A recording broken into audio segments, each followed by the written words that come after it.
good evening and welcome to this Monday, March 8th edition of Girls Play 2. I'm your host, Earl Basin, and tonight I'm joined by members of the Work Academy soccer program. I want to thank you all for coming on this evening, and we're going to let you introduce yourselves before we jump right into it. And I'm going to start with Annabelle Shaw.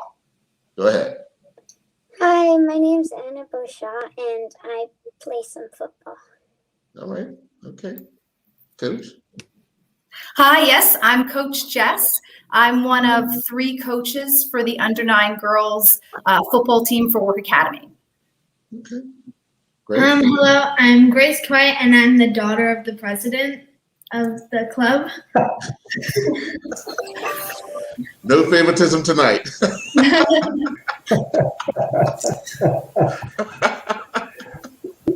So I suppose I'm the president of the club, Earl, and Grace is obviously my daughter, but yeah, back to the World Academy program. Okay. All right. Annabelle Keith? I'm Annabelle Keith, and I play with the Under-11 girls. Okay. And Philippa? My name is Philippa Dewar, and I'm 9 years old. I go to Work Academy Soccer. Okay, good stuff. Well, I'm going to start with you, Mr. President. Having a program and the numbers continue to grow, did you foresee this once you started to get involved with the program? Because it's been around for a while, but it's always been one of those stop-start, especially with the girls. It's always been a stop-start. But now it looks like it's growing in leaps and bounds. But did you see it heading this direction? So to be honest, when I took over the reins 7 years ago, I think we had about 50 kids in the program, but it was all boys. And then, a couple of years into that, we kind of said, well, girls play too, and then let's see if we can get some girls involved. And it has just grown bigger and bigger and bigger. It's been a phenomenal achievement, really, from the whole of the club. So the amount of coaches that we have now, the amount of kids we have now, the parents that come and watch, the school that allows us to use their field. It's really become quite a significant undertaking, but one that we all enjoy. And we were training today, the Under-9 girls and the Under-11 girls and the Under-11 boys. And to see the girls and the boys' faces and smiles every time they play is just wonderful. And so, to be honest, I didn't see it growing as big as it is now. It's 175-ish children in the program. About 55 of those are girls, which is fantastic. We have an under-7s team, we have an under-9s team, we have an under-11s team, we have an under-13s team jointly with BHS, and then we have an under-17s team. So it's a lot of fun. It's a lot of hard work. But it's been a great journey so far. Yeah.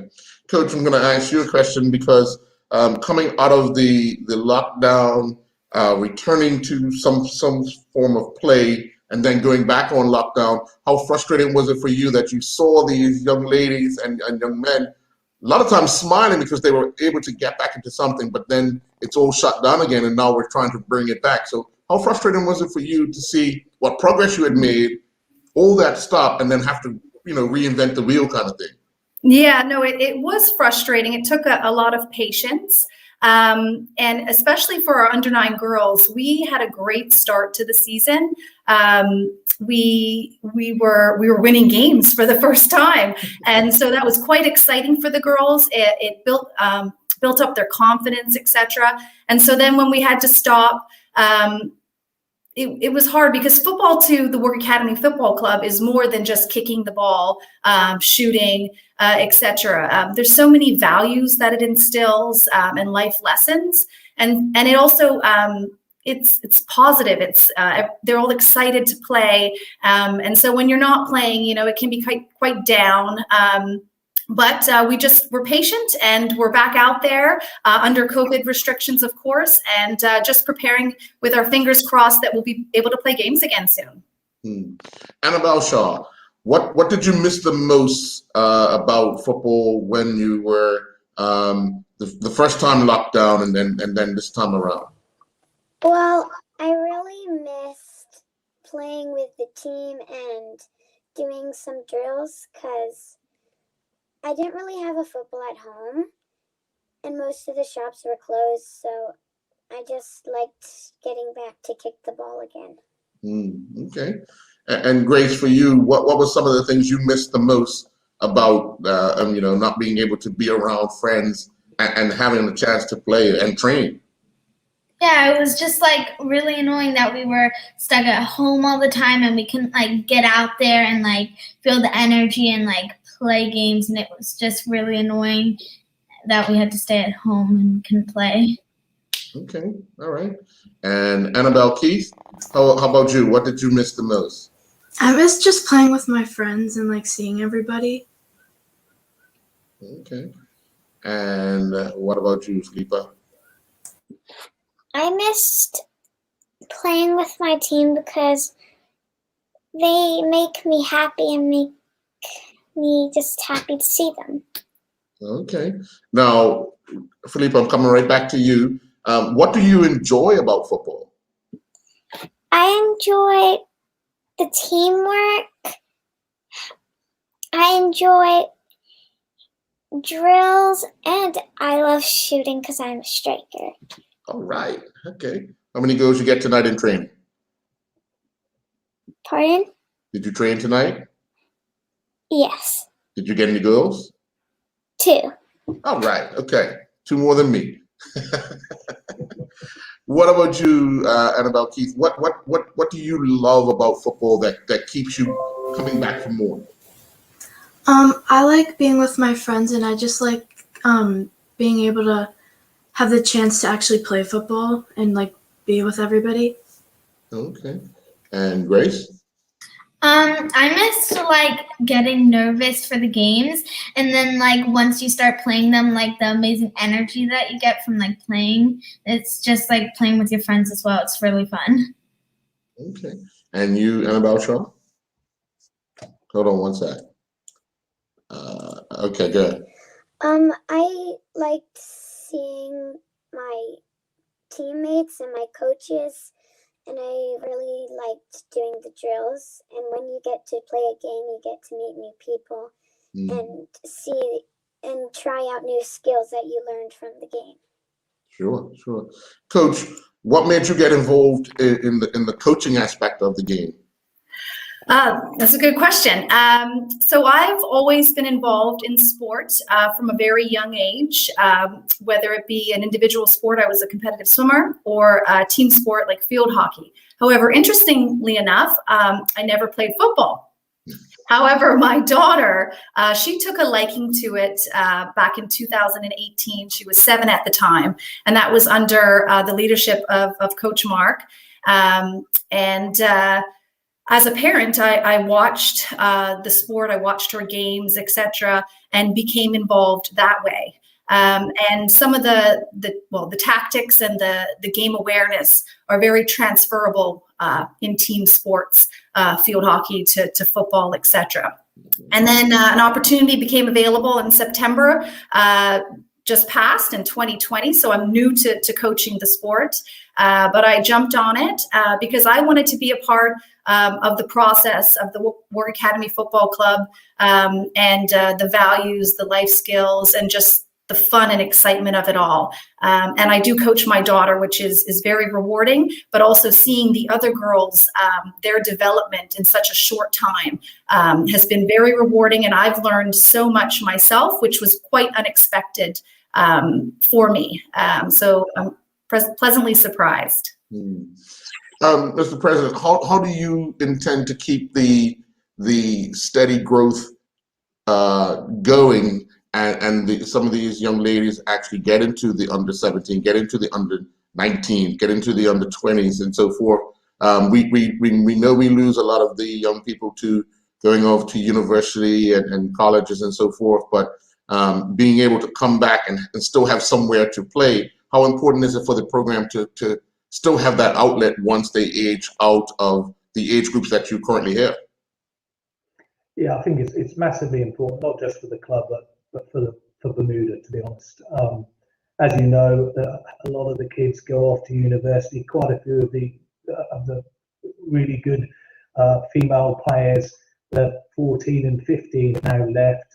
That quite a few of them are at IMG, and it's hard to maintain a competitive environment, which is really what keeps teenagers going and keeps them wanting to come back and play football.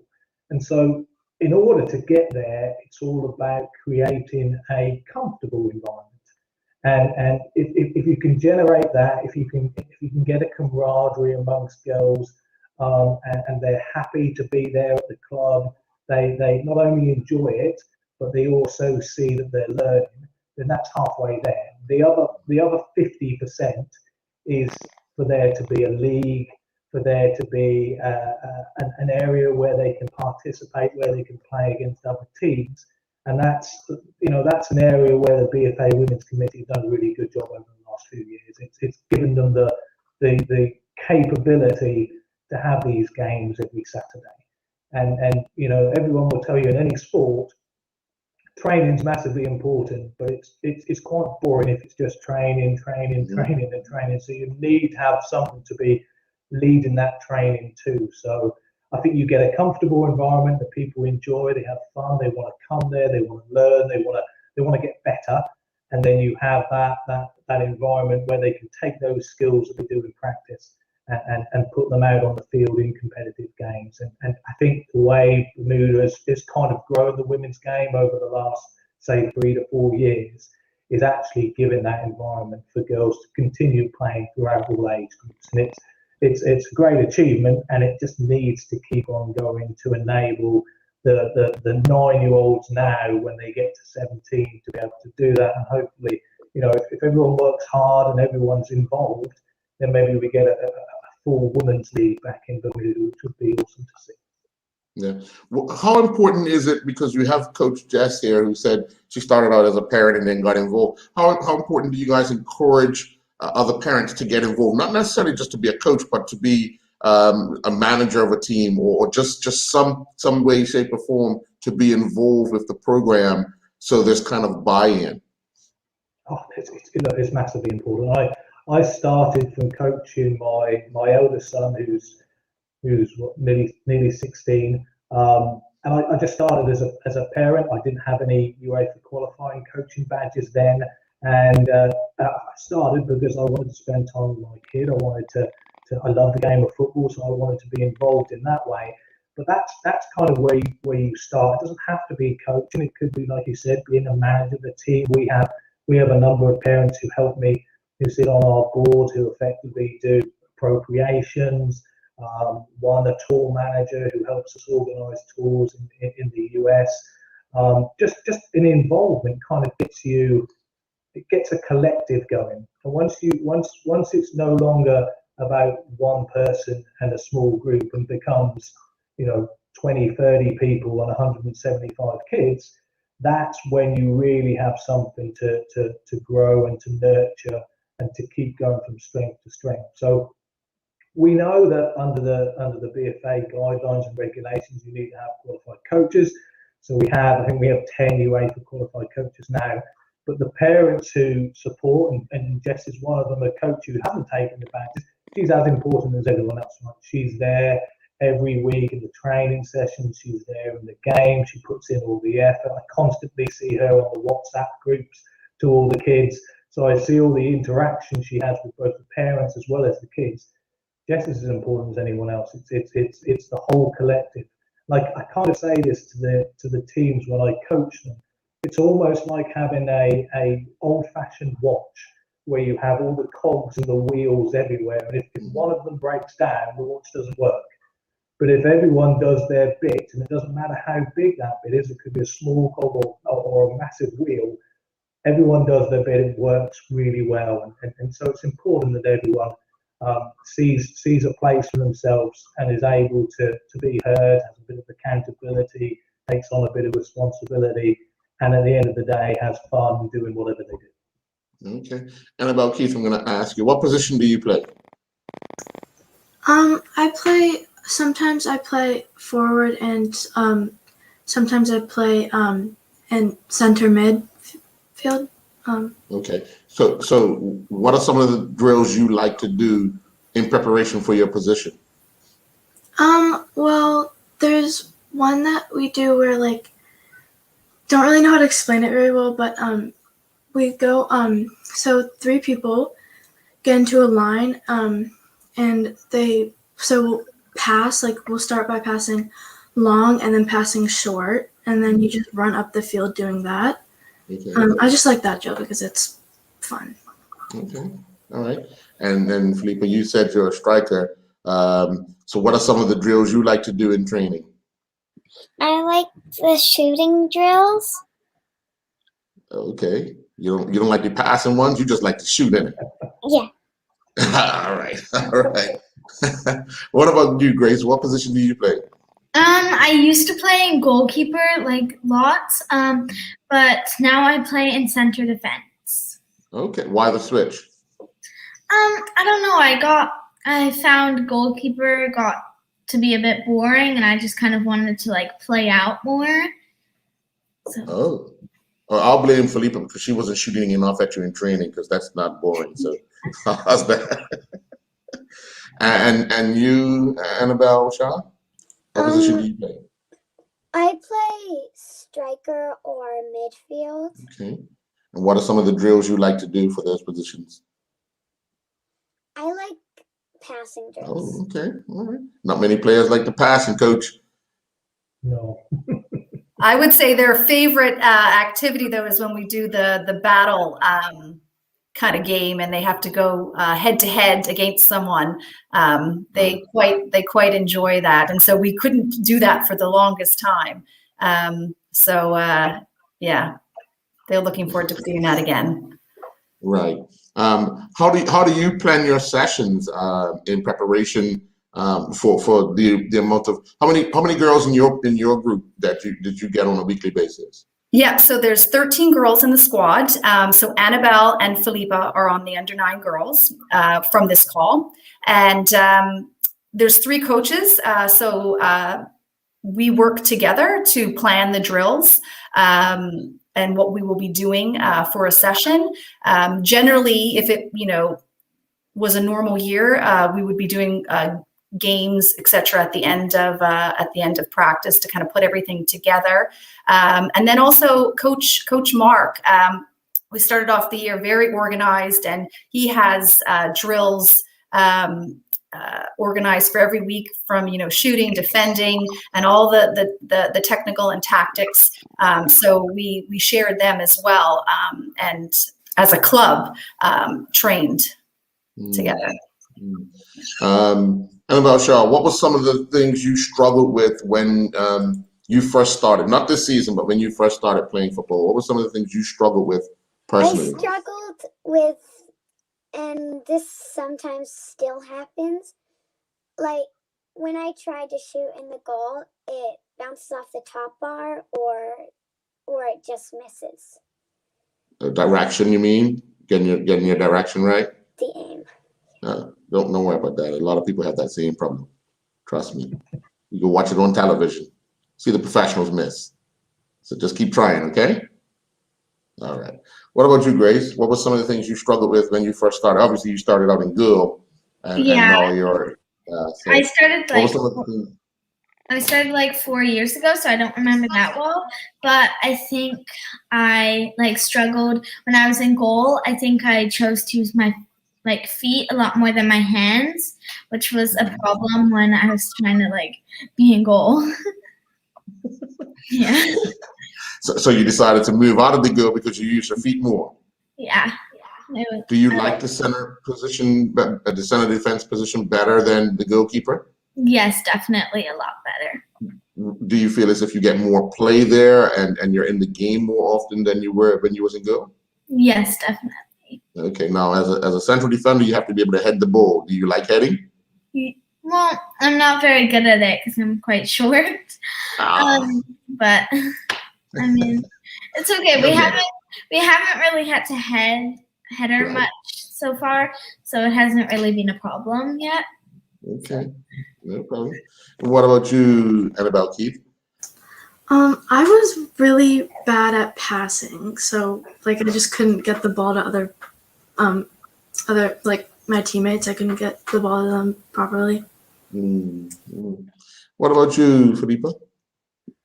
I had trouble passing very strong, and when I try shooting, I'm always trying to correct the ball for a better target, and that time the defenders take it.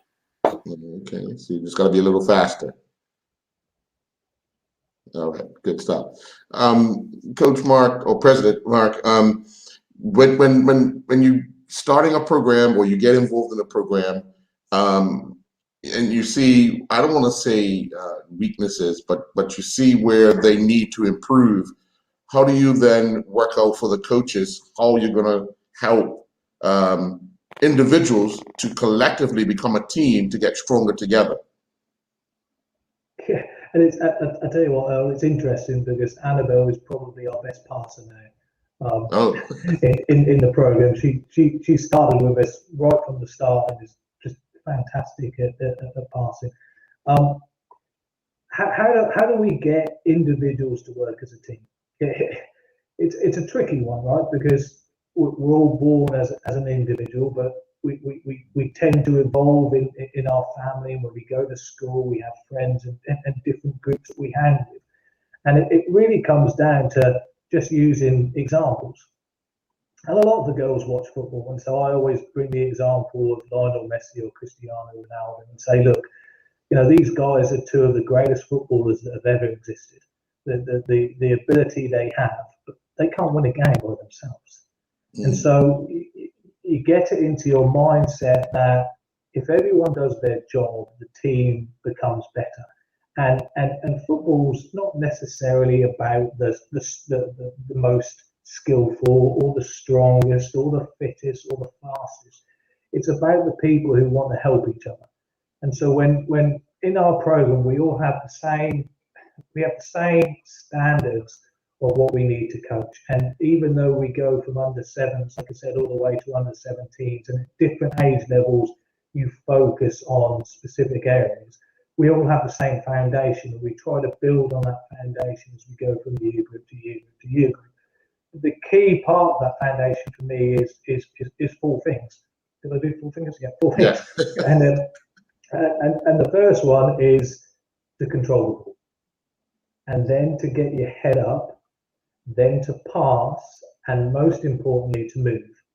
And I tell everyone this, whatever age they are, if you control that ball, you get your head up, and you pass, but you stand still, it's very easy for the defenders to get the ball back, or the opposition to get the ball back. So you've got to pass that ball and move into space. Just create a chance, create an opportunity for your teammate to pass the ball back to you. If your teammate is being challenged and is under pressure, don't stand still watching them struggle. Move into space to help them.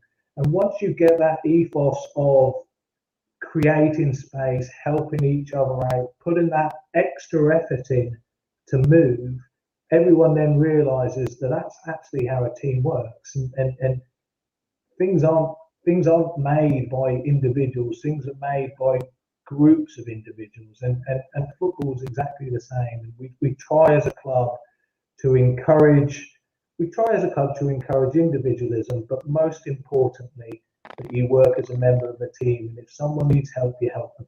And that might be that they turn up at training and you can see they're a little upset, or school hasn't gone so well for them.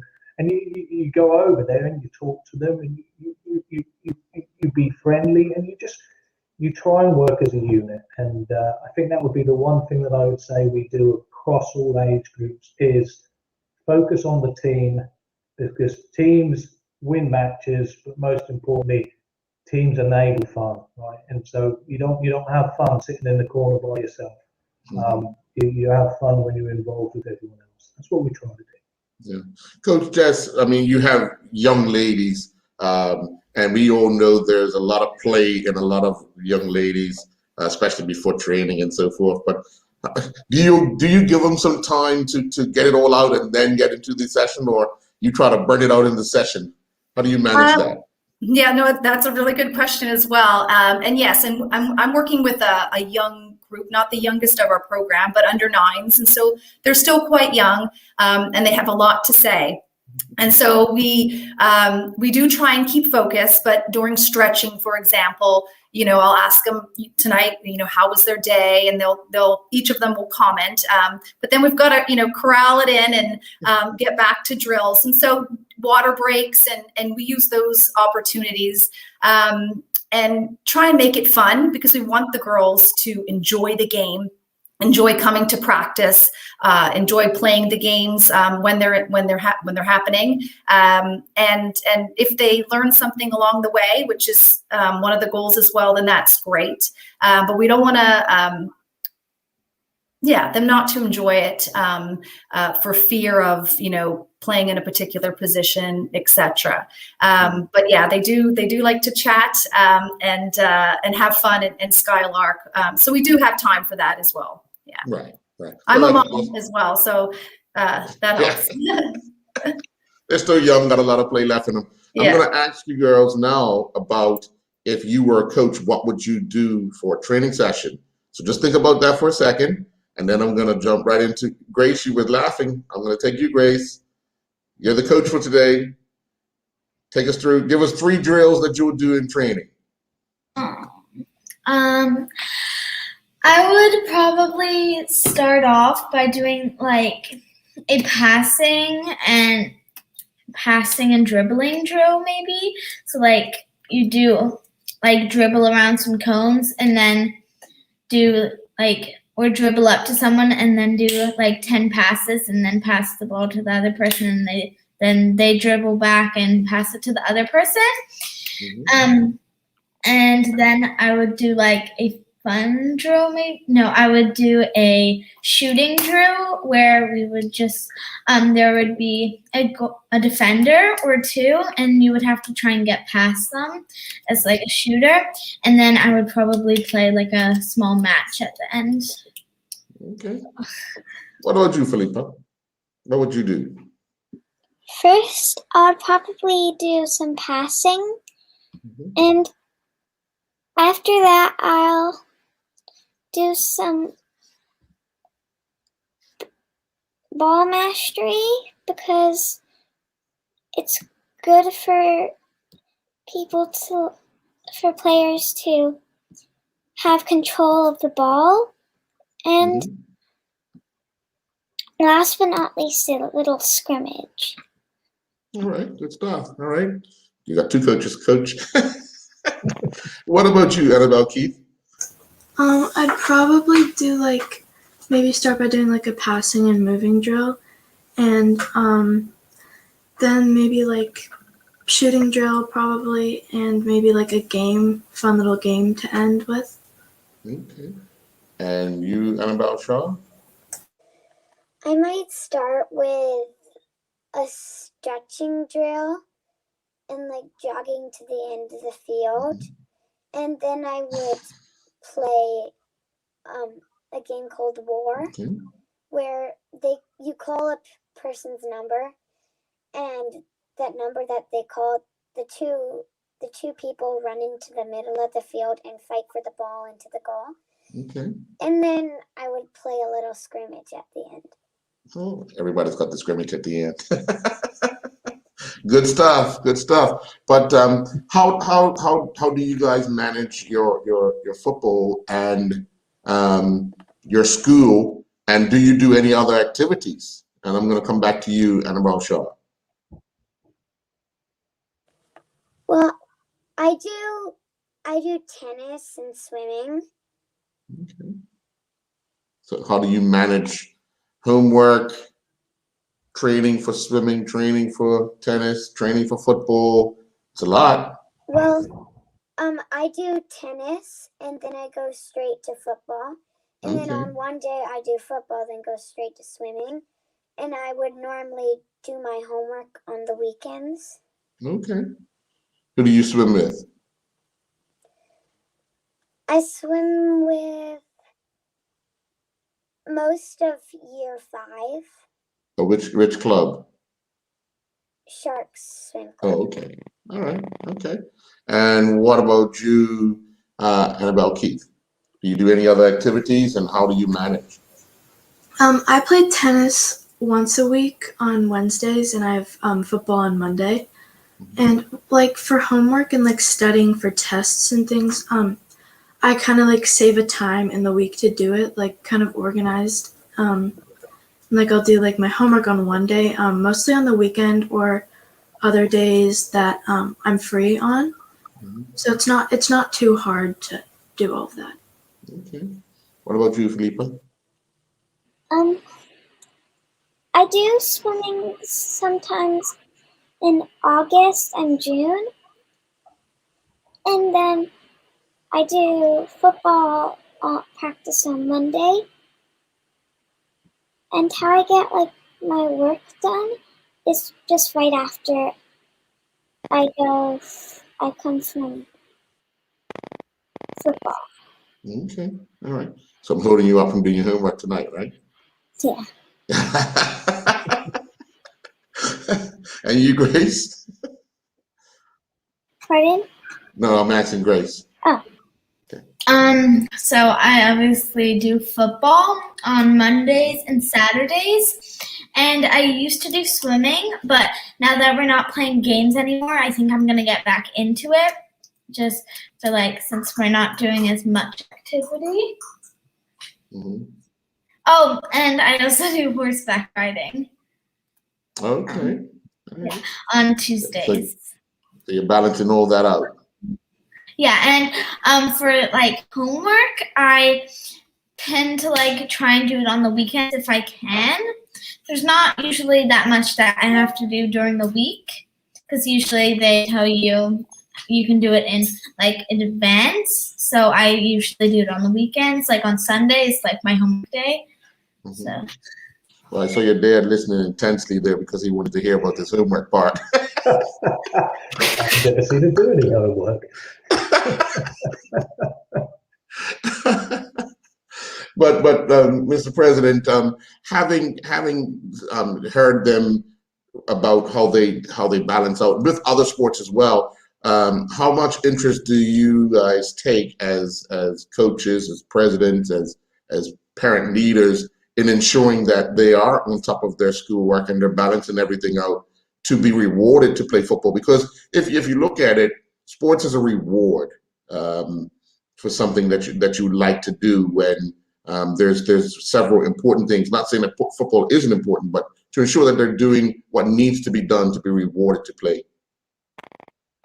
Yeah, I think you're absolutely spot on there. It's look, I used to love sport, and I still do actually. Loved it more than school, and the school activities was trying to do as much sport as I could. But we're very close to the Warwick Academy School. So although we have kids, at different schools in the program, the vast majority of our children are at Warwick, and I'm very close to the headmaster there. And we converse on very regular occasions. So I kind of know generally what's going on at the school. 3 kids in the school, so I tend to hear what's been going on, and we just make sure that everyone realizes that if there are issues at school and the homework hasn't been done, or the teacher comes to speak to me, then they've got to understand that really school and education comes first. And so we try to recognize that the sport is an outlet for some of the kids, and it's an hour and a half here or 2 hours there where they can kind of forget about the difficulties maybe in maths or English. But we're always there to say, look, it's important to study, it's important to get your grades, and everything in life is about doing as well as you can. And whether that be a sporting activity, whether that be a job, or whether that be at school, just got to do your best. And we like to encourage everyone to have fun, but we also like to encourage everyone to be responsible, and that's responsible at school as well as it is on the football field. Sure, good stuff. Coach Jess, what did you learn about yourself when you took up this post as coach? Because obviously, like you said, you played hockey. The games are similar. Well, plays are similar. Other than using a stick, you use your foot, or you use your head. But what did you learn about yourself when getting into this role that you're in? So I'm pretty competitive. So the first thing I learned was that I had to push that back, and really, how can I say it? To push that back and just be there for the girls, and be there for their needs, etc., in terms of football, or it might be something outside of football that they're being challenged with. So that's probably, and I still, it's still a challenge to this day. I'm always trying to, keep that in check, I would say. Especially when it comes to game time. Coach Mark says sometimes he can hear me across the field. So just keeping that in check, I would say, was probably the first challenge. And then, learning the nuances of the different, sports, etc., and making sure that I was, up to speed on all of that, because the rules are, different, etc. Yeah. So you brought that Raven style. You had to leave that Raven style mentality in the back pocket to get to the girls. Funny enough, my hockey team is called the Ravens. So yeah, that's what I'm talking about. I'm talking about the Ravens. Okay. Yes. You remember that? Okay, very good. Yes, I remember that. Okay, good stuff. Yeah. So so keeping that in check, and putting the girls in the football and what we're trying to get out of it, at the forefront. Yeah. All right. Okay. Annabelle Shaw, what do you think, or what would you like the coaches to work on with you to improve you in your football? Hold on, I think, you muted you. Go ahead, you got to unmute. There you go. I would probably want them for me to work on maybe some passing. Okay. Or maybe some spacing drills, because I normally would just run to the ball and not look where I'm supposed to be. Like if there's already 3 people near the ball, I would just run to them to get the ball. Okay, all right. So you identify what you need help with, and that's what the coaches are listening now. So they'll look out for that. What about you, Grace? Well, I think I can do, the coaches can do.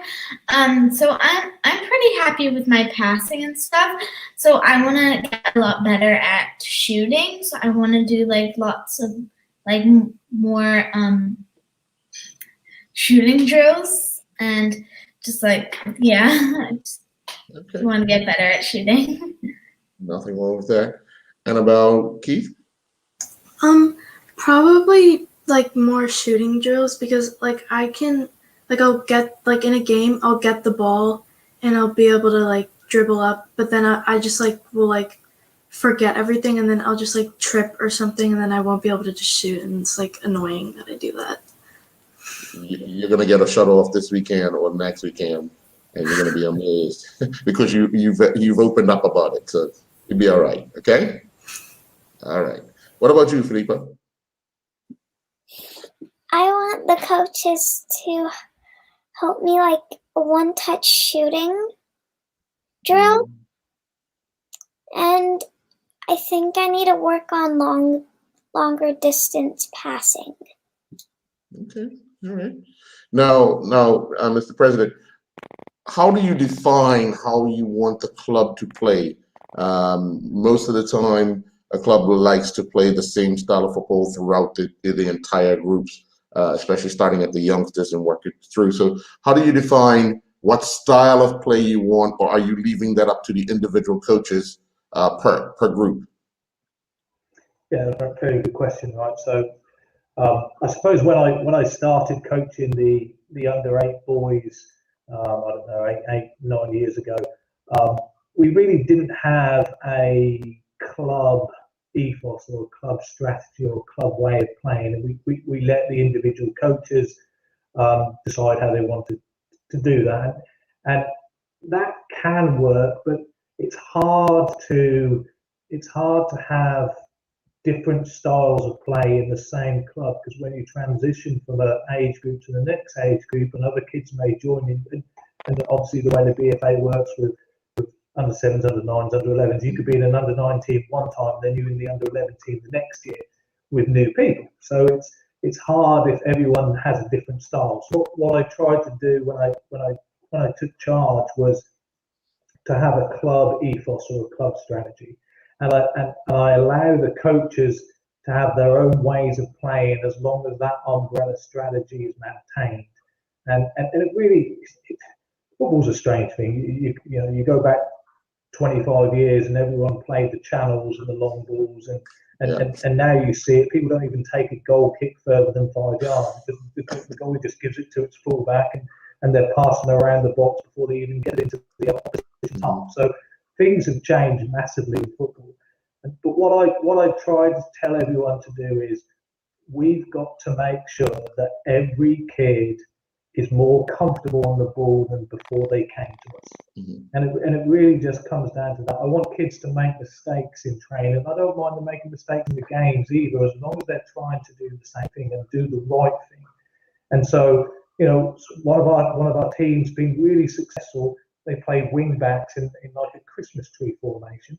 And when the coaches came to me and said, can we try this out? I said, of course you can. You're the coaches. You're accountable for it. I said, I don't know if it works. It's 7-a-side.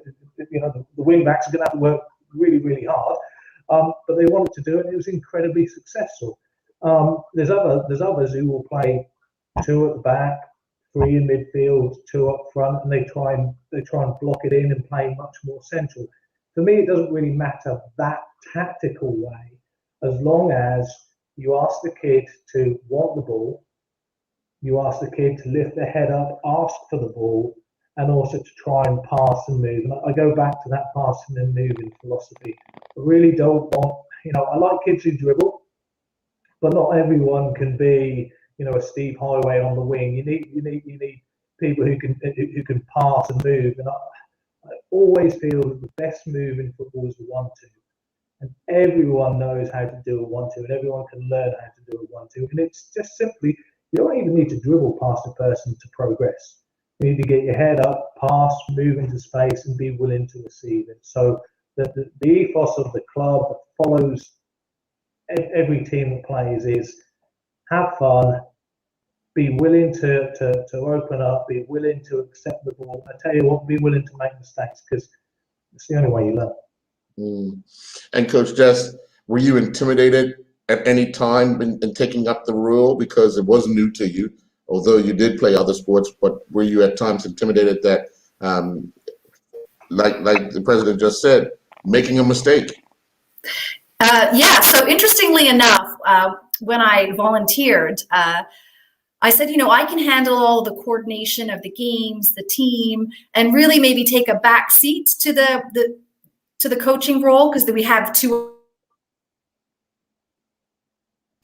that didn't suit me, well, for my past, etc. And so I've taken, actually, I think more of, I'm on par with the other 2 coaches. So, yeah, I would say that was different for me. Oh, okay, all right, Philippa. If you can meet one footballer anywhere in the world, who would that person be and why?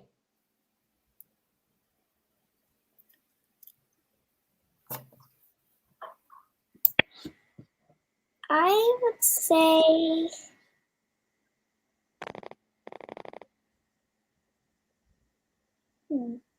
Let me come back to you?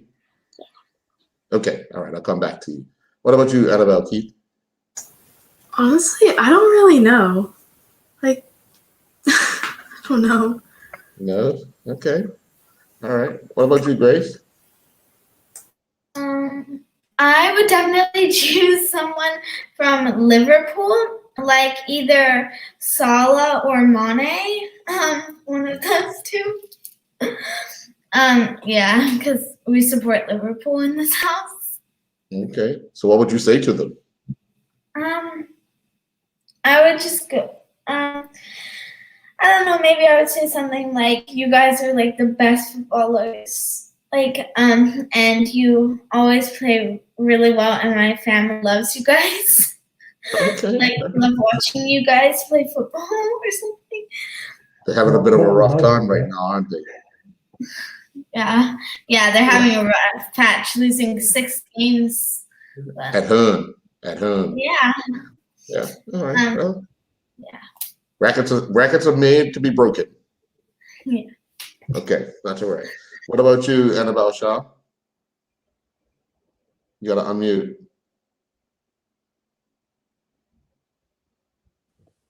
There you go. I don't really know much football players, Okay. but the only ones I know would be Lionel Messi? Messi or Ronaldo, Cristiano Ronaldo. Okay. But that's basically all the footballers I know. Okay. So if you were ever to meet them, what would you say to them? Let's do some passing. All right.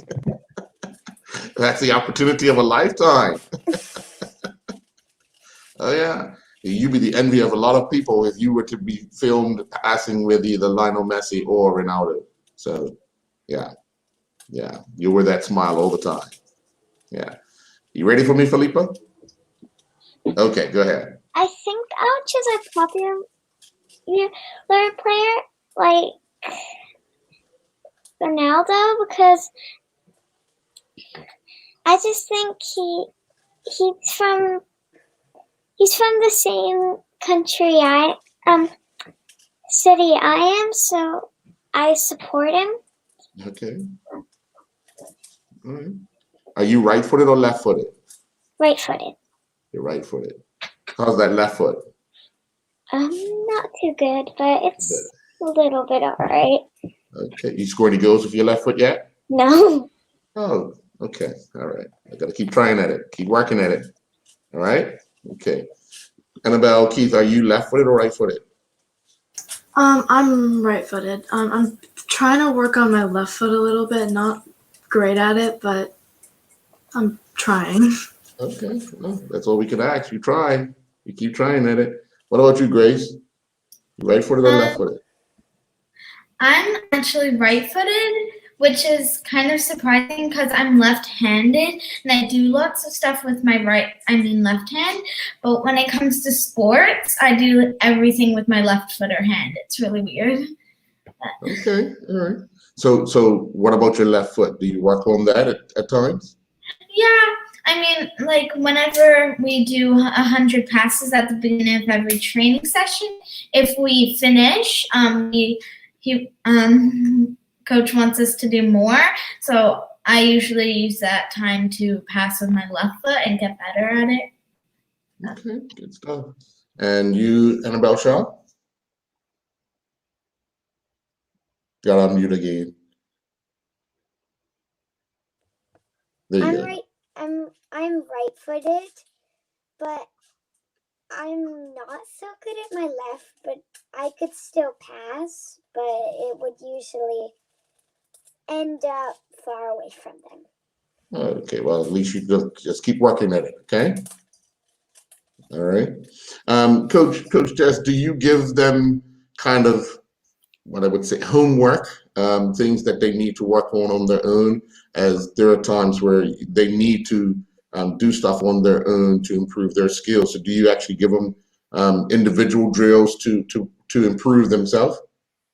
I wouldn't say that happens very often at our level. However, I do give recommendations, and I put it on the WhatsApp group so the parents are aware of what I think would be beneficial in general. So you just as much play on the ball as possible at home. So even if it's kicking it against the wall, juggling, and then also watching football. So trying to get the girls, even if it's 15 minutes, Canadian women's football, whatever, just watching it so they get more of game awareness and they can see where their position is on the field and how it plays out, and how these more experienced players, move the ball up and down the field. So those are a couple suggestions, but no individual kind of activities at this point, but that's a great idea. Okay. And Mr. President, what are some of the things the club does outside of football to kind of keep that family-orientated atmosphere. So when you do play games, you know, everybody's kind of thinking on the same page. Yeah, we try. I mean, it's 100% volunteer. So unfortunately, everyone else who does the work also has jobs to do. But what we try to do is, you know, every now and then we'll have a get together as a family, have some pizza as a team, maybe go down and do some beach training and spend a bit of time on the beach swimming. Like I said, we've taken the kids on tour for the last 5 years to Savannah, which, although you know it's a football tournament we participate in, a large part of that tour is really getting the camaraderie and teammates. And a lot of the parents come on that as well. I don't think they trust me with their kids all the time, so they come there to Savannah, and we have a good time and a good chat. It's really the idea of just, you know, being a collective, and a collective is you know, on a football field, but it's also, you know, going around a friend's house and talking about football, talking about stuff that isn't football. And I think as a club, there's definitely areas we can improve upon. We can improve upon some of the charity work, which we could do as a group. We've tended to do that less often than we probably should, and we need to kind of get a little bit more involved around us as well, rather than just being so central fort on football and football only. So there's definitely areas we can improve upon, and I think it's really just trying to get the time, as everyone's incredibly busy, to do that. Mm. And my final question to you would be, how did COVID really affect the overall program for you guys? Yeah, it's been pretty tough, right? It's been massively tough for everyone in the world. For me, it was more the administration that we had to start building in. So I had to go and set up some protocols. Fortunately, we've got some medical professionals in our coaching ranks, and they were able to help me with that as well. And we spoke to the BFA, and then the BFA gave some guidance out to clubs. But we had to set up some protocols. We still take temperatures before every training session. We sanitize the equipment, we sanitize the players, we keep the social distancing. Even when we hosted the under 11 girls league at Warwick Academy this year, and so I had to make sure that the whole area was ring fenced off, and so spectators are only allowed to come here, the players have to go from here, no one else is able to go into this area. It was more the administration. There's much more administrative tasks to make sure that everyone kept healthy, that everyone kept an environment where we could continue to play football in. The football itself, you know, the drills have to be a little bit more individual. Where we're able now to do a little bit more contact play, but we weren't able to do that for a couple of months. And so we had to tailor some of those drills from Christmas to just very recently to be socially distanced drills. So that will have to change a bit. I usually have a program that I give to all the coaches at the start of the season, where we do this for term 1, this for term 2. So I had to alter that a bit. But to be honest, you do these things because you want everyone to enjoy themselves. You want everyone to have fun. I love football. I used to love it as a kid. I loved it as an adult, and so it's more from an administrative perspective, and just keep everyone informed. That was key, because you just, to be honest, I didn't know what to do to begin with. And you look at it and you say, you know, you see the swimmers reaching out, or the hockey federation reaching out. I kind of went to the coaches and the board and just said, look, we need to say something. This is what I'd like to do. What do you think about it? We are quite a collective here. But it was an unknown for pretty much all of us, and so it was a learning curve. We're still learning, but at the end of the day, if you can get a football on a area of grass, and you might not even have goals, you may just have jumpers or goalposts, you can get some activity going, and that's what we've tried to do. We've tried to play as much football as we can, practice as much as we can, knowing that, the way we can do it is slightly restricted in this environment. All right. Well, I want to encourage you all, you footballers, to keep striving, keep trying to do your best, work on your weak points, listen to the coaches, and enjoy football. Football is meant to be enjoyed. Even when mistakes are made, they are just mistakes. So keep that smile on your face and have fun, okay? And Mr. President and Coach Jess, thank you very much for joining us this evening. And Thank you for hopefully having us. once the games start, I can come and see you guys play. More than welcome, and thank you for having us on, and thanks for the girls for being willing to be on here and to speak to Earl. It's been a pleasure. So thank you very much, Earl. Thank you very much. You all have a good night, okay? Thank you. Bye now. Thanks. Bye.